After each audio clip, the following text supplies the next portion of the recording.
So we're up to Omar Abaye on the top of Lamed Zayin Amid Beis.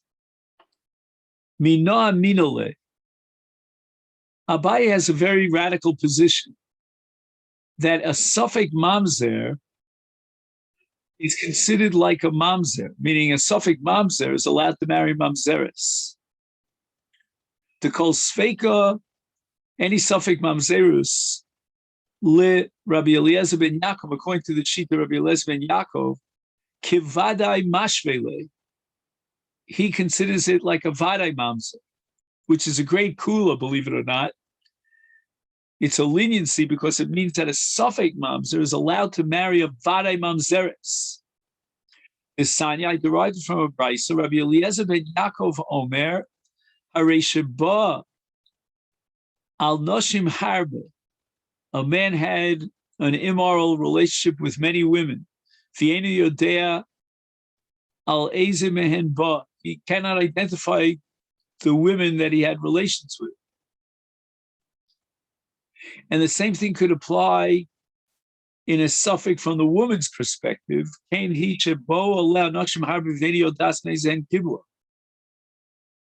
She had a relationship with many men.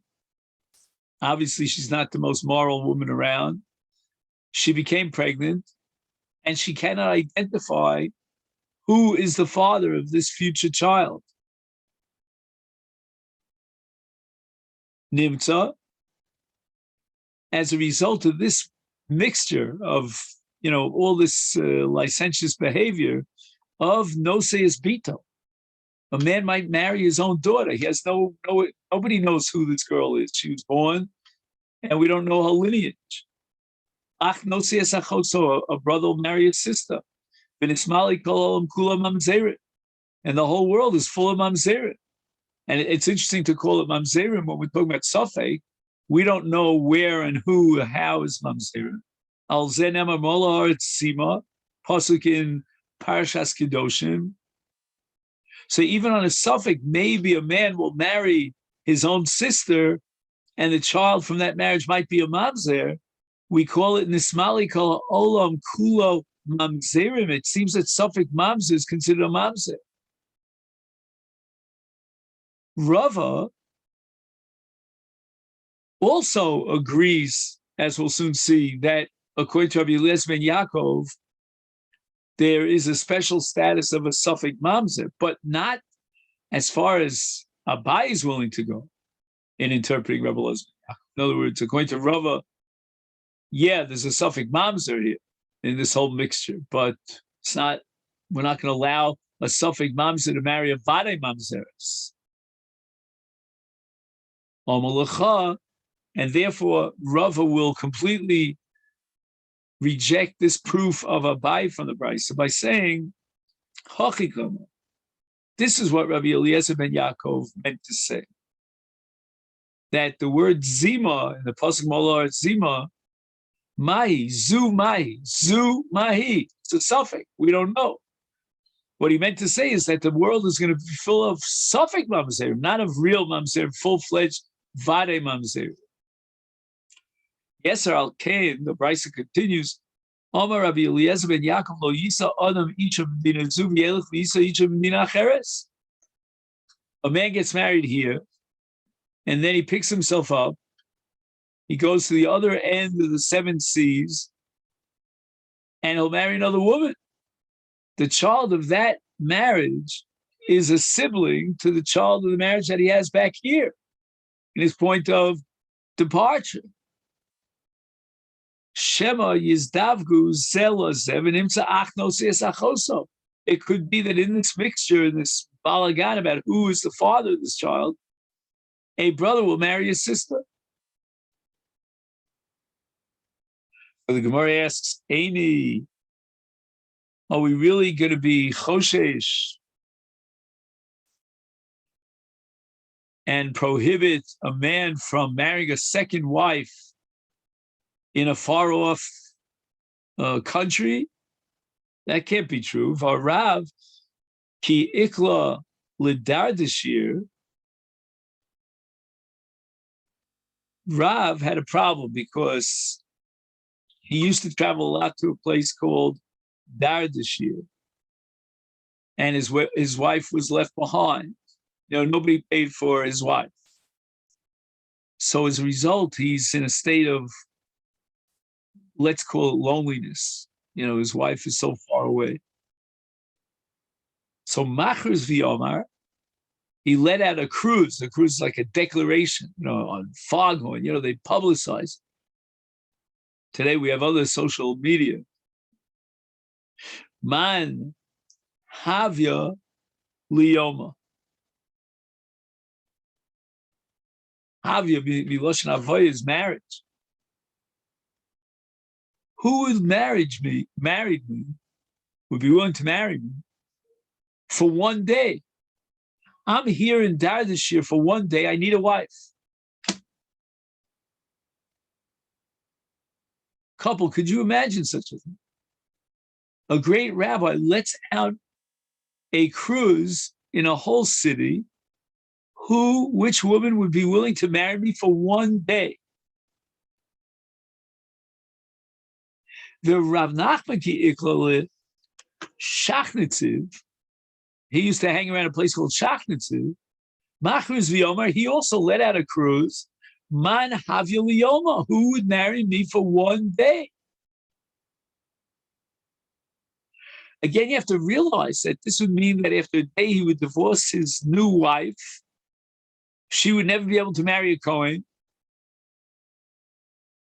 And honestly, I'm not sure if she would be a very good catch on the market, that people would be eager to go out with her after she had a relationship with some other man.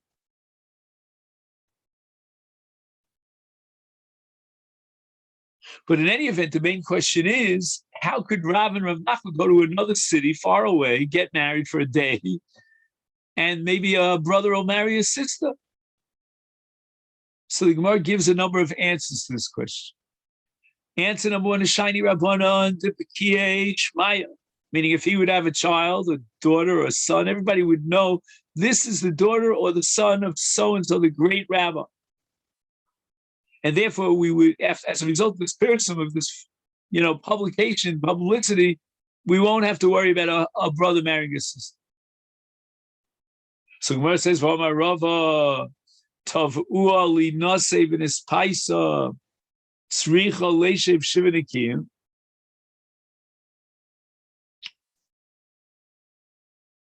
How can Rav marry a woman, or Rav Nachman, for one single day?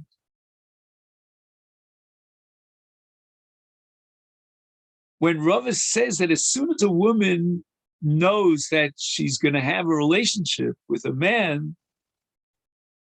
she has to sit Shivas Nikiyah. Again, we're talking about a woman who had Kiddushin, but she hasn't yet taken that final step of Nisuin, and now he's being Toveh, he wants Nisuin, she has to count Zayin Nikiyah.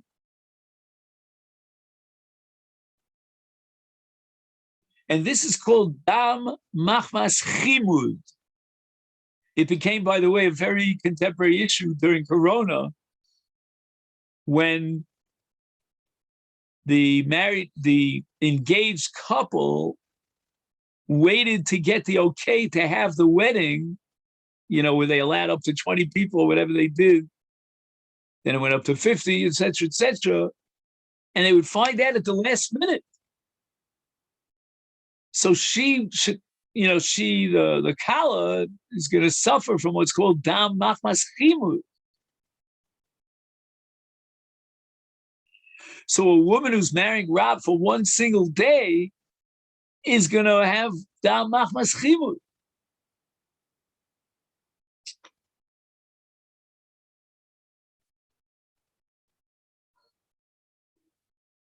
So the Gemara answers, Rabbanan Shluchayu Havi Meshadri Modili. Already a week in advance, the rabbi saw on their calendar that they were making this trip.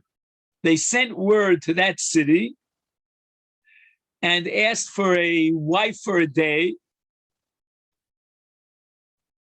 Can you imagine a novel? If somebody would write a novel called a Wife for a Day, it would probably be a bestseller in contemporary.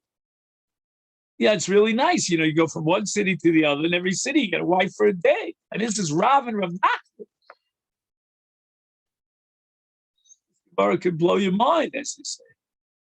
A wife for a day. But in any event, so the women who were candidates for this marriage already knew a week in advance. So they went, through the whole process of counting Zayin Nikiyah. They went to the mikvah and they were ready to go. The second answer I like a little bit better.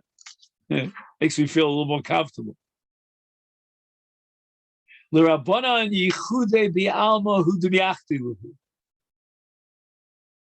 These rabbis did not have a sexual relationship and intimacy with the women, that one day marriage. So you'll ask, so what did they gain? They wanted to quiet down the Yetzer Hara. They're away from their wives, feeling very lonely and very needy. So the answer is the Omar Ein Adon Misha Yesh Lo Pas B'Sal, Misha Ein Lo Pas B'Sal. If you have bread in your basket, apparently you're not dying of starvation because if need be, you'll take the bread and eat the bread in the basket. That's the phrase Pas B'Sal. So the fact that he had a wife who was designated for him, even though there was no intimacy, but he could theoretically have intimacy, that already quieted down his satiation, his need, or the Yetzer Hara for having some sort of an escapade.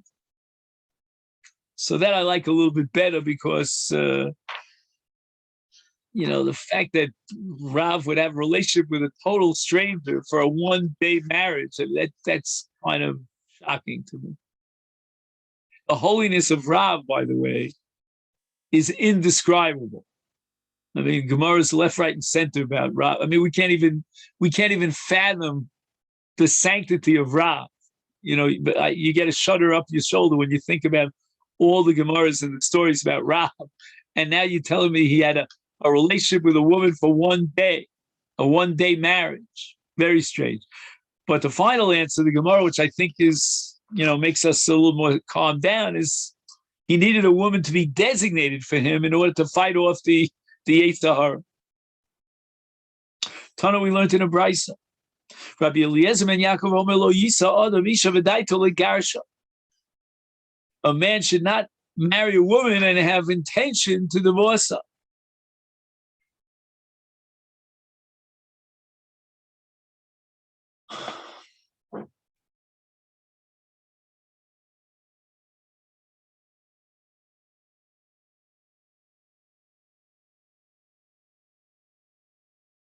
Now, I'm assuming that the situation that we learned about with regard to Rav and Rav Nachman is an exception to the rule that is formulated here by Rabbi Eliezer ben Yaakov.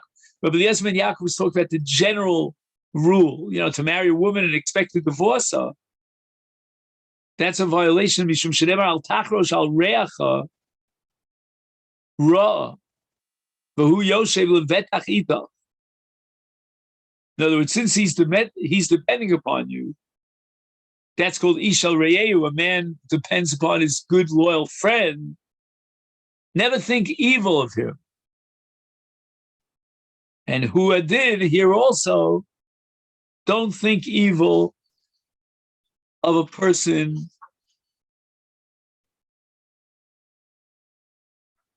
and then marry that person when your plans are to divorce that person.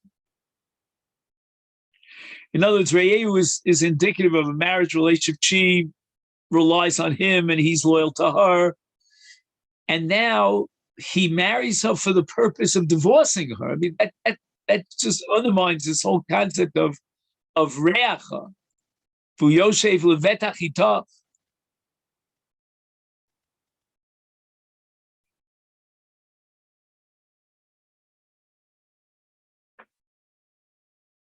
He says, "Shedarsh al tachrosh miloshen chesika, ainu shebelibo legarsha v'hu darima bechiba shepiv eino megala es libo." He creates a kind of an intimacy with her, as if they're, lovey-dovey, and he doesn't share what's in his heart. that he really intended to divorce her. Okay. Now we talk about Yerusha, the laws of inheritance with regard to a son, and we don't know who the father of the son is. It's either Reuven or Shimon, that's his father. So, for example, after the divorce of Reuven to Leah, Leah immediately got married to Shimon without waiting the 3-month period of time. So we never know whether Havlad is a Ben Teshel Rishon or a Ben Zayin Liach. So we don't know who the father is. Safek, the Yavam, Shebo Lachlok B'nichse Misna. Now here's what happens, because since we don't know who is this boy's father, when they come to Yerusha, we have a case of a Safek, right? Because we don't know who his father is, and Yavam. So Yavam is the brother of the deceased.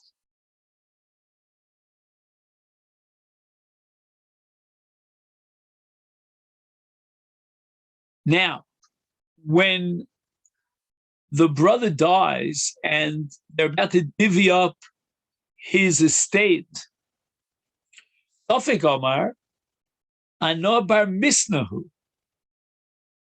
Bar is the son, Misna is the deceased. I identify myself as the son of the deceased. And therefore, Nichse Didiu, I have sole rights of inheritance.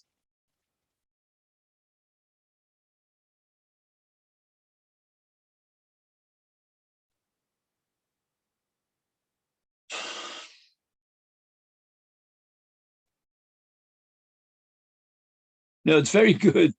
He says to the Yavam, I'm sorry, but you're out of here. You have no claim to the Yerusha. Why not?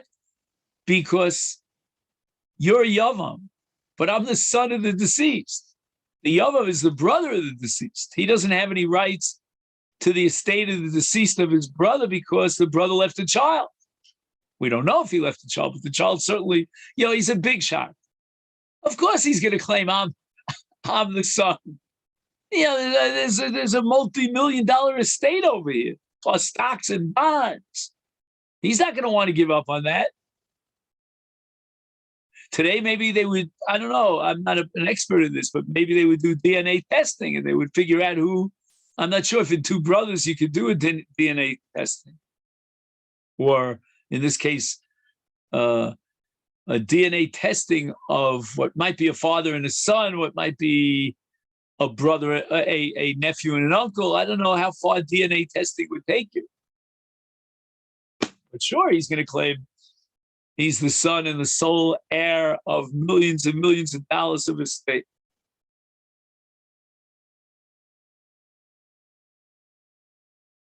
Of course, he's claiming that the Yovam had no right to be the Yamin. Because again, the deceased, your brother, left Zera, and I'm the child of your brother. Yavam Omar. Yavam looks at him and says, "What are you talking about? You're not the son of my late brother. You're my son. You're a Ben Teshal Leachron. You have no rights to this Yerush. Again, after I die, in 120 years, you'll inherit me. But in the meantime, I'm the Yoresh. You don't get a penny a grush, as we say."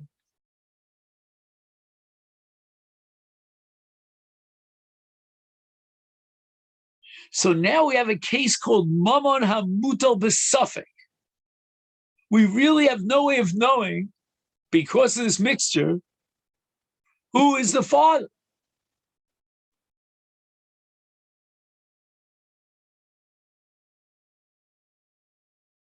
So the Gemara says, Cholkim, Oh boy, this brings us back to the first Mishnah in Bav Metzia. Shnayim osim betalis. Zelmer kulishli, v'zelmer kulishli, yachloku, we divide it up. Again, you might ask me, what's a half a talus worth? But the answer is that we sell the talus and divide up its damin.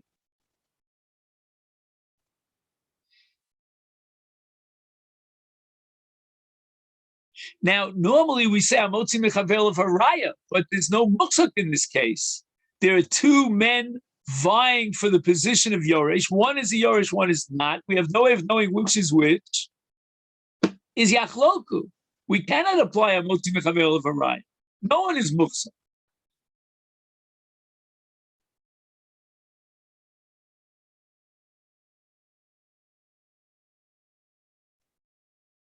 Next case. Safek u b'nei Yavam. Shabo lachlok b'nichse mis.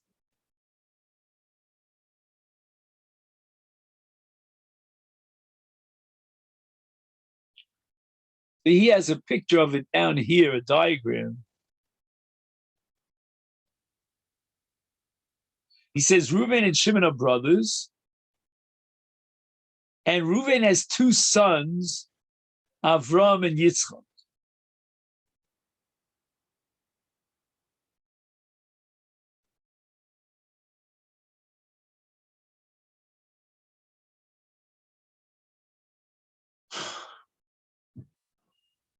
Okay, fine. Now what happens? Shimon gets married. We'll call her Sarah. Shimon dies, and Sarah falls for Yibum to Reuven.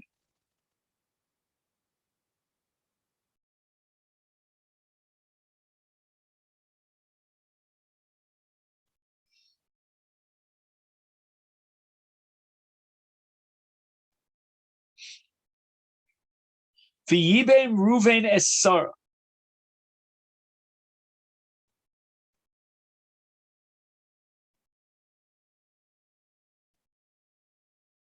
Nolad l'Sarah ben.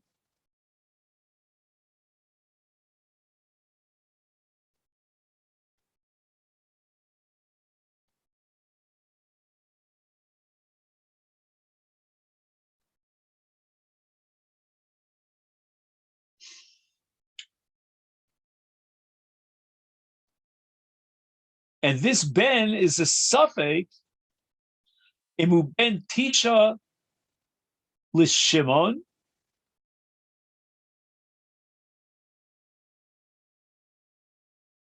Okay, just 1 second, Shimon. Right, so Shimon is the deceased brother. Oh, ben Shiva l'Reuven, because Reuven was miyabem Sarah Eshes Shimon.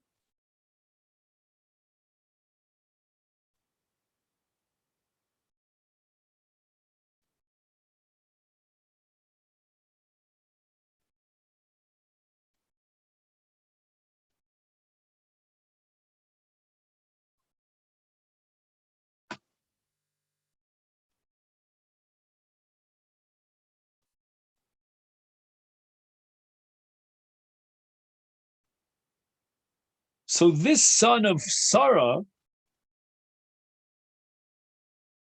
is the suffix. We don't know if he's the son of Shimon or the son of Reuven. And now Reuven dies. So who comes to claim the Yerusha? Boim ha-safek u'bnei ha-yavam. So Reuven had two sons, Avram and Yitzchak.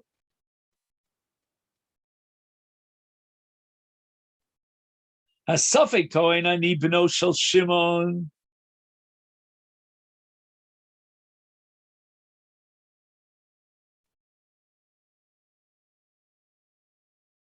V'roy li'yarshim. Avrav Yitzchak b'nei Yavam tonim atem achenu. You're also the son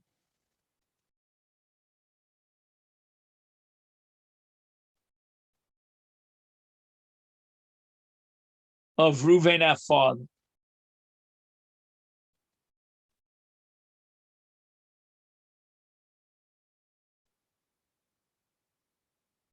So this is the fight here over the estate of Reuven.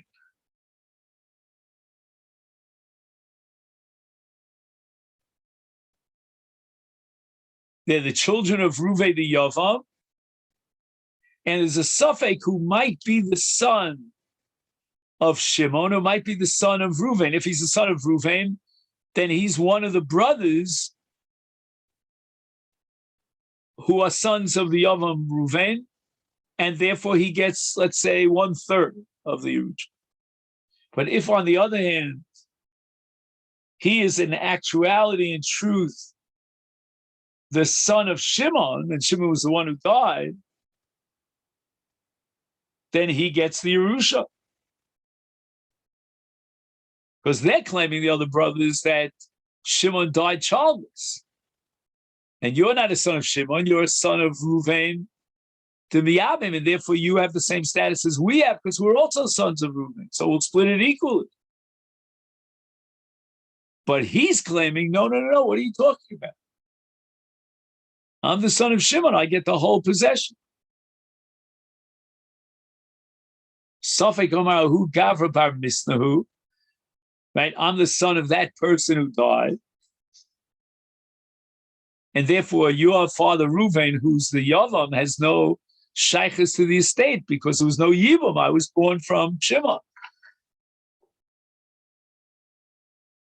Meaning I was Ben Tess of Shimon. So I inherit the whole pot.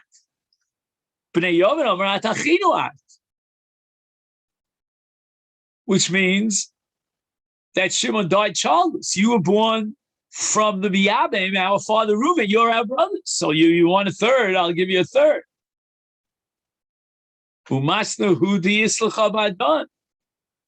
Your chelik in Yerusha is together with us. And the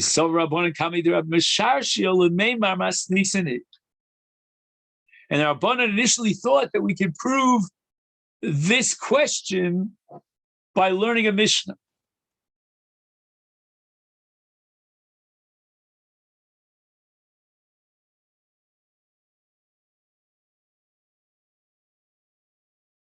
This now we learned in a Mishnah later on in Daf Kuf. So we're talking about a woman who got married after the death of her husband. She was a widow, and she immediately jumped the gun and got married to another husband before waiting the 3 months.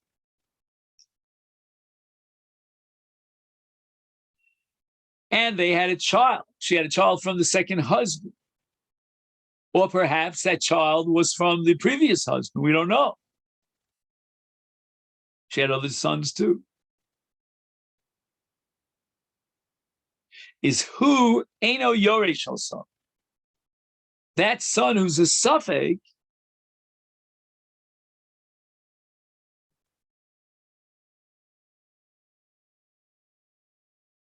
he has no rights to the Yerusha.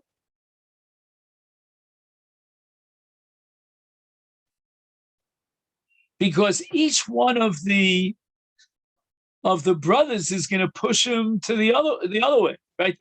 The Bnei Rishon are going to claim he's not a brother. He's the son from the second husband. And the Bnei Hasheni are going to say, no, he's the ben of the first husband. And he doesn't get a chelik in the Yerusha of their father. And they are Vada Yorshim. They have what's called a Chazaka in the Yerusha. He is a Safek Yoresh. And we apply the principle of Motzi Mechabel, a Raya, Ein Safek Motzi Mevada. The Haim Yorshin also. So they Yarshin the Safek, because after his death, there's no one else to claim the Yerusha. V'hacha, in our case of Safek Ubnei Yavam, Ipcha. We're going to have to say just the opposite.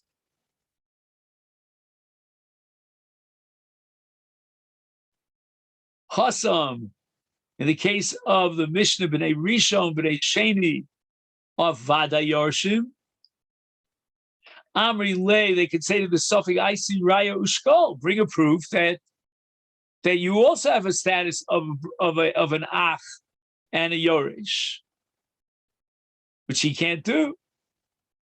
And since they're Mukhzakim, they get the Yerusha. But here in the case of a Yorish Vadai, the question is he the sole Yorish, or does he get a portion equal to that of the other brothers? Meaning, is he the Yorish of Shimon, and Shimon left a son, or is he the son of Reuven, and with Reuven's death he gets the Yerusha, at least part of the Yerusha?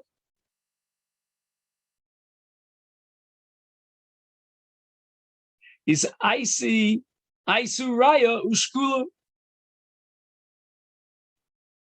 He says, Taviu Atem Raya Sha'achiaton V'Yarshim Utlu B'Nechsei Ames.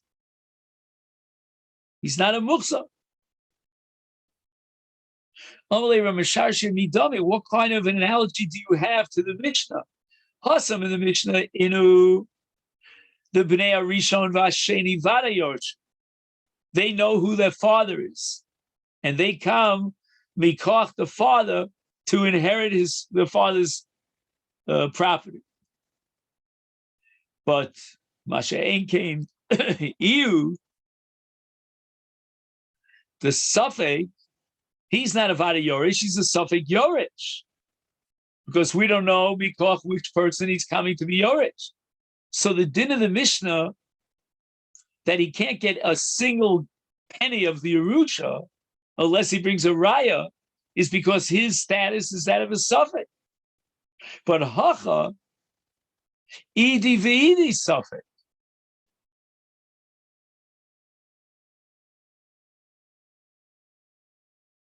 What does that mean? Idi V'Idi Safek.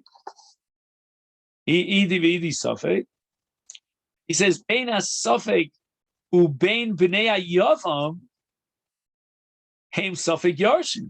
Everyone is in the Safek. No one has a Vada here.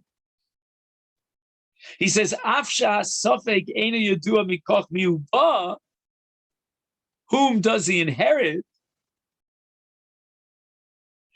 He cannot claim the entire Yerusha b'Torah's Vadai, but he does come with a miman afshat. In other words, if he's the ben of the Rishon, then he gets the entire Yerusha. If he's the ben of the Sheni, then he has a chelik in the Yerusha like the other brothers. He's also a brother.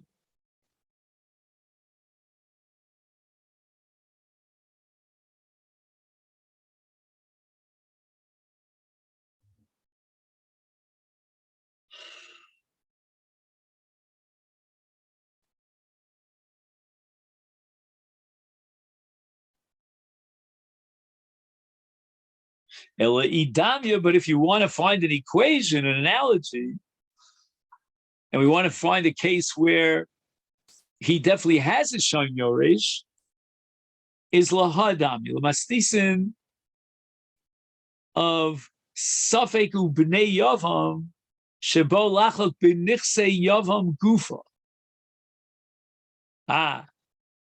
Let's say Reuven dies. He has his own estate. Has nothing to do with Shimon's estate. When Reuven dies, his two sons are Vada Yorshim, and the other fellow is a Safek Yorish, because he might be the son of Shimon. If he's the son of Shimon, then he doesn't get a penny from the Yerusha. The Hasam Amrile, the Bnei HaYovim have right to say, I see Raya Dachuna Atushkol. First, bring a proof that you're our brother. And that's what we saw before. Ein Safek Motz Midei Vada. Safek Ubnei Yovan Shebo lachlok b'nichse Yavam. Lebasar de plag Yavam b'nichse Misna.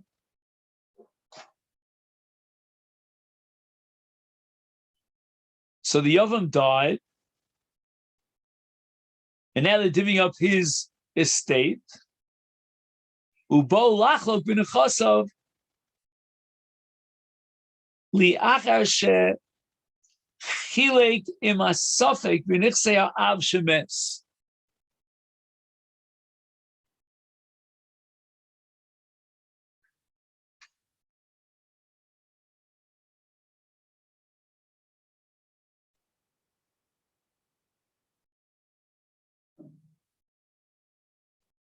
B'nei Yavam Amri, they say the suffix "Isi Rayadach Chunatu Shkol."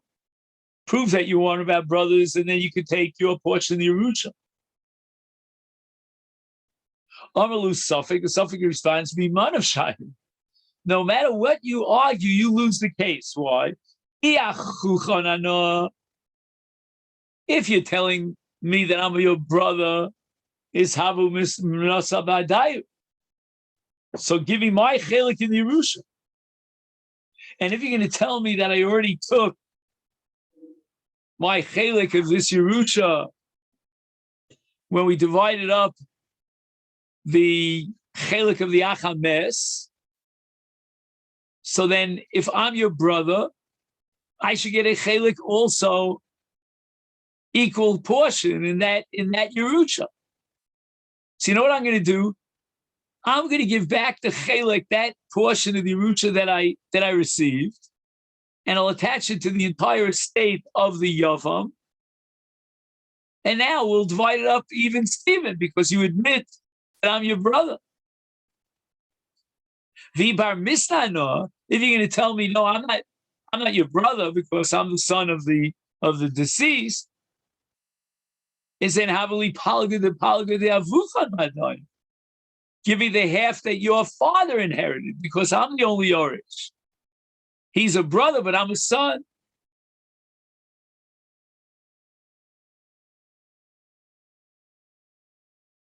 Okay, that leads us to the Gemara of Rabbi Abba Omar Rav Kam Dine. So that's where we're going to stop for today. And Amir Hashem, I hope later on today, with all the craziness of preparing for Pesach, we'll have time to finish this up later today. Okay, then. So thank you very much for joining me, and continue in that kedusha, that unbelievable, the 1,000 tefillin. You might, the way you're going, couple, you're gonna end up wearing Rabbeinu Tam as well. I don't know. All day. It wouldn't be the worst thing in the world, I guess. All right, Colton.